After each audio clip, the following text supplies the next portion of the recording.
قال النبي صلى الله عليه وسلم أول ما يحاسب به العبد يوم القيامة الصلاة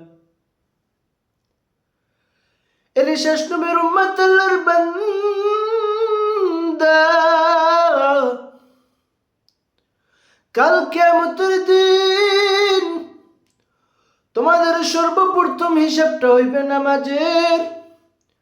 এর বান্দা নামাজকে অবহেলা করো, ঠিক মতো নামাজ পড়ো না। ফজরের নামাজটা ঘুমের ঘরে কাটাইয়া দাও, জোহরের নামাজটা কাজে কাজে কাটাইয়া দাও, আসরের নামাজটা তুমি খেলাধুলার পিছনে কাটাইয়া দাও, মাগরিবের নামাজটা তুমি পিছে পিছে কাটাইয়া দাও, ইশারের নামাজটাও তুমি দুনিয়ার পিছনে কাটাইয়া দাও।